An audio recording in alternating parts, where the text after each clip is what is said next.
இந்த தேசத்துல இருக்கக்கூடிய சமூக பிரச்சனைகளை தீர்க்கக்கூடியவைகள்னு 3 ஆணாவை சொல்றாங்க ஐயா. வேற ஒண்ணும் இல்ல. 1 அரசாங்கம், 2வது அதிகாரி, 3வது அரசியல்வாதி. நான் சொல்றேன், இந்த 3 ஆணவமே கிடையாதுயா, ஒரே ஒரு ஈனாதாயா.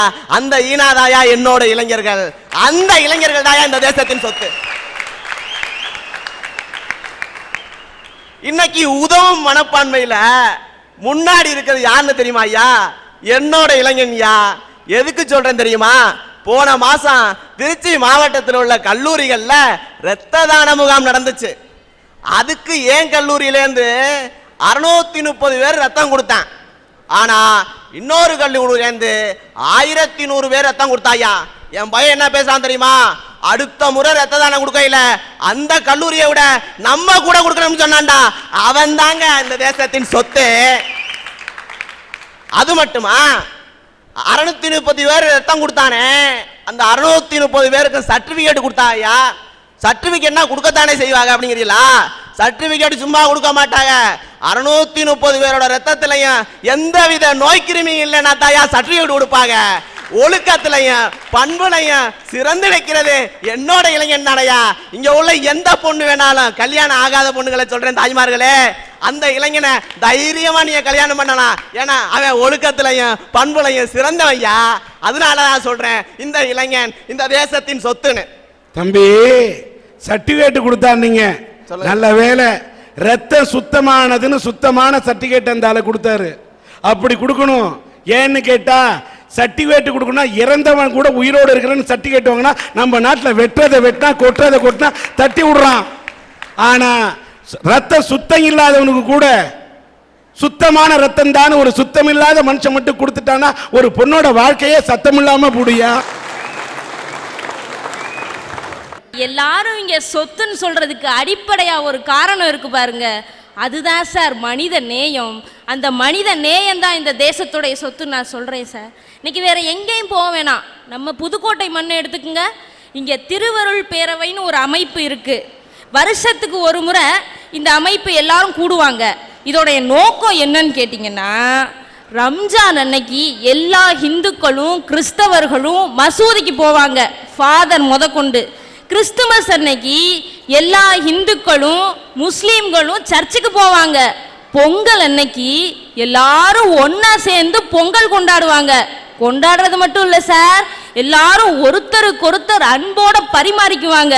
இங்க யோசிக்க வேண்டிய விஷயம் என்னன்னா, அவங்க பரிமாறிக்கிறது பொங்கல் மட்டும் இல்ல, மதங்களை தாண்டிய மனித நேயம். சொன்னா அந்த மனித நேயம் தான் சார் இந்த தேசத்தோட சொத்து. சகோதரி சொல்றாங்க மனிதநேய சொத்து, மனிதநேய சொத்துன்னு. நல்லா சொன்னா, கந்தன் நாடு வளர்த்தான், அதை காதர்பாய் வாங்கி அறுத்தார், அந்தோனியோ சமைத்து ருசித்தார், இவர்களுக்குள் இவையெல்லாம் ஒத்து போனது, ஆனால் இவர்களுக்குள் இருந்த மனிதநேயம் மட்டும் ஏன் செத்து போனதுன்னு கேட்டானே. யா எதுக்கு கேட்டா? உங்களுக்கு சுனாமினா என்ன சார் ஞாபகம் வரும்? எத்தனையோ உயிரை எடுத்துக்கிட்டு போச்சே இந்த படுவாவி பைய சுனாமி, அப்படின்னு தான் சார் உங்களுக்குலாம் ஞாபகம் வரும். சுனாமியால எத்தனையோ பேர் கண்ணீர் சிந்திக்கு நின்னாங்க. ஆனா ஜாதியை பார்க்காம, மதத்தை பார்க்காம, மொழியை பார்க்காம அவங்க கண்ணீரை துடைக்கிறதுக்கு எத்தனையோ திசையிலிருந்து நீ நான் போட்டி போட்டுக்கிட்டு வந்தாங்க பாருங்க. அங்க நிக்குது சார் எங்க மனித நேயம். அதே சுனாமி வந்த பொழுது வந்த செய்தியை நீங்க பார்க்கல போல. உதவி செய்யறேன்னு சொல்லிட்டு கைய கொடுத்தவெல்லாம் கையில இருக்க வளையலையும் கை செயினையும் இருக்கிற பணத்தையும் உருவிக்கிட்டு போனானே, அப்படிப்பட்ட மனிதநேயமா உங்களுக்கெல்லாம் சொத்து? இன்னைக்கு ராமநாதபுரம் மாவட்டத்துல ஒரு கிராமத்துல பட்டாசே வெடிக்கிறது இல்ல. ஏன்? பட்டாசு வாங்க காசு இல்லாததுனாலயா? இல்ல பட்டாசு வெடிக்கிறதுக்கு விருப்பம் இல்லாதனாலயா? இல்ல சார், அங்க பறவைகள் சரணாலயம் இருக்கு.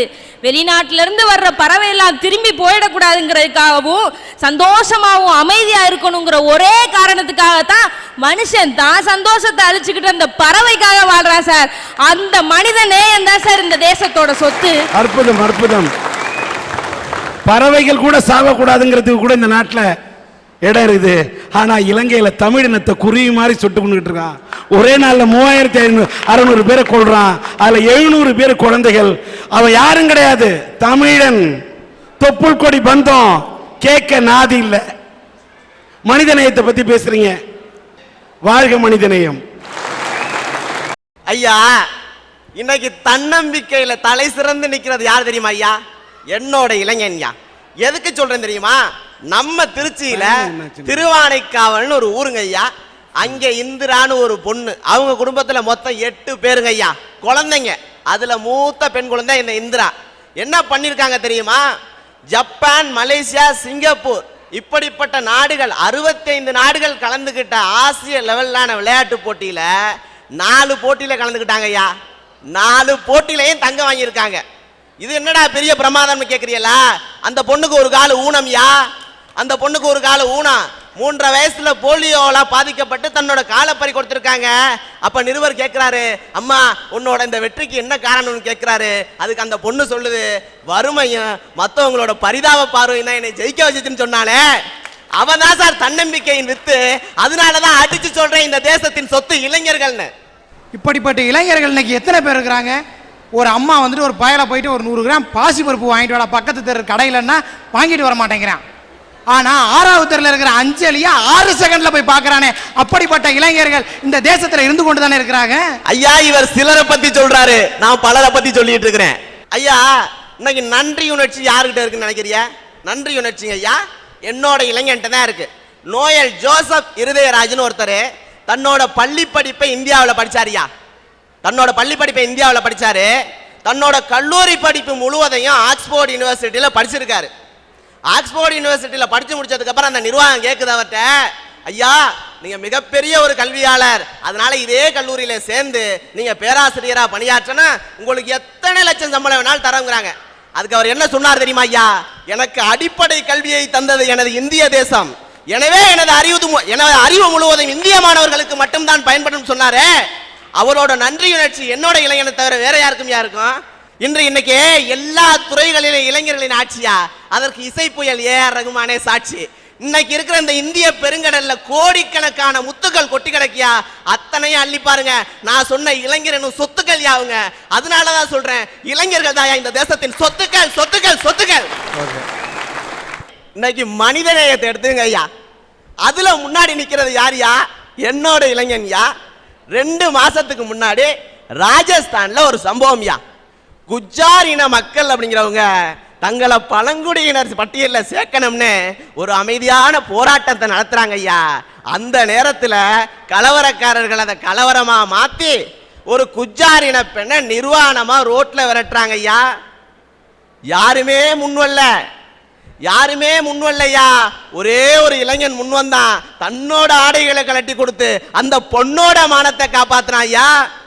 அன்னைக்கு கொடிய காத்தது ஒரு குமரன்யா, அவனோ இளைஞன். இன்னைக்கு இந்த பொண்ணோட மானத்தை காப்பாத்தினதா என்னோட இளைஞன்யா. இல்ல அவன் பொண்ணோட மானத்தை காப்பாற்றியவன் அல்ல, இந்த இந்திய மண்ணோட மானத்தை காப்பாற்றியவன் என்று நான் கருதுகிறேன். காரணம், இன்றைக்கு இளைஞன் என்று சொன்னால் சிம்மரனின் இடையை பார்ப்பார்களா, இல்லை நமிதாவின் நடையை பார்ப்பார்களா, கவர்ச்சி உடையை பார்ப்பார்களா என்று ஒரு நடிகை ஆடையை களைந்தால் அதை மட்டும் பார்க்கக்கூடியவர்கள் தான் இளைஞர்கள் என்று சொல்லிக் கொண்டிருக்கக்கூடிய இந்த உலகத்திலே ஒரு பெண்ணின் ஆடை களைந்த உடனே தான் உடுத்தி இருந்த ஆடை எடுத்து அவளுக்கு கொடுத்திருக்கிறார் என்று சொன்னால் அந்த இளைஞன் பாராட்டத்தக்கவனே. ஐயா ஒரு நிமிஷம் ஐயா, அப்ப சரிகாஷா போன்ற பெண்களின் சாவுக்கு யார் காரணம்? ஐயா நான் ஒண்ணு சொல்றேன், இன்னைக்கு ஊருப்பட்ட இளைஞன் உருப்பட்டுக்கிட்டு இருக்கா ஐயா. அவனை தலையில தட்டி உட்கார வைக்காதீங்க, முதுகுல தட்டி தூக்கி விடுங்க ஐயா, அப்பதான் முன்னேறுவான். அதனாலதான் சொல்றேன், இளைஞர்கள் தான் இந்தியாவின் சுவாசம். அவர்கள் இன்று இயங்காதியா இந்த தேசம். இந்த இளைஞர்கள் தான் என்னோட சொத்து. ஒரத்தநாடு தெற்கு கோட்டையை சேர்ந்த சுந்தரி என்ற பெண்ணை மேடை கிடைக்கின்றோம்.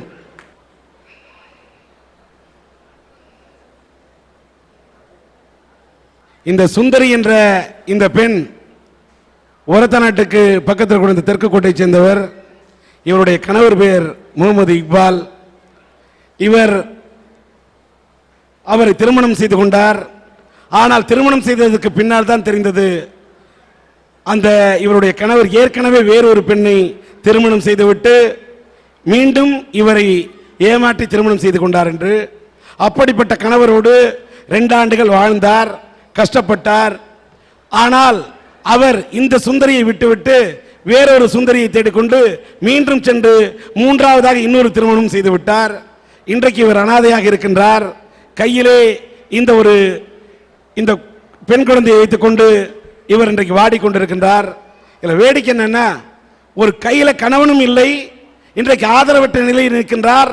இந்த குழந்தையை காப்பாற்ற வழி இல்லை, எப்படி வாழப்போகிறோம் என்று இவர் இதயம் ஒடிந்து உட்கார்ந்திருக்கின்றார். இதயம் உடைந்து உட்கார்ந்திருக்கின்றார். அதனால் தான் இவர் இதயம் சுருங்கி விட்டது போலும். அவர் இதயத்தில் இருக்கக்கூடிய வாழ்வுல இன்னைக்கு ஒரு பாயிண்டை தவிர வேறு எதுவுமே வேலை செய்யல. அந்த இதயத்தில் இருக்கக்கூடிய வாழ்வுகள் வேலை செய்யவில்லை. வாழ்வு வேலை செய்யவில்லையா, இல்லைக்கு இறைவன் இவருக்கு வாழ்வையே தரவில்லையா? நல்ல வாழ்வையும் கொடுக்கவில்லை, நல்ல வாழ்வையும் கொடுக்கவில்லை என்று அனாதையாக நின்று கொண்டிருக்கின்றார். இப்ப என்னைக்கு நான் எத்தனை காலம் உயிரோடு இருக்க போறேன்? நான் இறக்கிறத பத்தி கவலை இல்லை, ஆனா இந்த குழந்தையை வச்சியா நான் எப்படி காப்பாற்ற போறேன் அப்படின்னு இந்த பெண் இன்றைக்கு என்னுடைய குழந்தை அனாதையாகி விடும் போல இருக்கிறது என்று அழுது கொண்டிருக்கின்றார். அதனால் எனக்கு ஒரு பெட்டி கிடையாது வச்சு கொடுங்க என்று இந்த அரட்டை அரங்கத்தின் நேயர்களுக்கு முன்னால் தன்னுடைய கோரிக்கையாக இவர் வைக்கின்றார். இப்படிப்பட்ட கணவனால் கைவிடப்பட்ட இந்த பெண்ணை கணவன் வேண்டுமானால் இப்படிப்பட்டவர்களை கைவிடலாம், ஆனால் கடவுள் யாரையும் கைவிடுவதில்லை. இறைவனிடம் கையேந்துங்கள், அவன் இல்லை என்று சொல்வதில்லை என்று நம்முடைய நாகூர் அனீஃபா அவர்கள் ஒரு பாடலில் பாடியதை போல எல்லாம் வல்ல இறைவன் இன்ஷா அல்லாஹ் நிச்சயம் இவருடைய வாழ்க்கை இருக்க வேண்டும் நல்லா என்று கேட்டு இவர்களுக்கு எல்லாம் வல்ல இறைவன் உடைய அருளால் யாராவது மனமு வந்து இந்த பெண்ணுடைய வாழ்க்கைக்கு, இந்த இளங்குழந்தையுடைய வாழ்க்கைக்கு வழிகாட்ட வேண்டும் என்பதை இந்த அரட்டை அரங்கத்தின் மூலம் எங்கள் கோரிக்கையாக வைக்கின்றேன். தாஜ்மஹால் குடும்பங்களுடைய நிறுவனர் சஃபீலா அவர்கள் இவருடைய குடும்பத்துக்கு இந்த பெண்ணுக்கு அந்த பெட்டி கடை வைப்பதற்கு 10,000 ரூபாய் தருகிறேன் என்று சொல்லியிருக்கின்றார். சவரிமுத்து அருள்தாஸ் அறக்கட்டளையின் சார்பாக ரவிச்சந்திரன் அவர்கள் எவ்வளவு 15,000 ரூபாயை இந்த பெட்டிக்கடை வைத்து உதவ வேண்டும் என்று சொன்ன உடனே தருகின்றார். ஆக்ஸ்போர்ட் கேட்டரிங் காலேஜ் சுரேஷ் அவர்கள் 5,000 ரூபாய் தருகின்றார். சக்தி அவர்கள் 5,000 ரூபாய் கொடுக்கின்றார். 10, 15, 25, 5, 30, 5, 35 இதை கூட்டினால் 8. எல்லா புகழும் அந்த இறைவனுக்கு எட்ட வேண்டும் என்று கூறி இறைவனுக்கே நன்றியை செலுத்துகின்றேன்.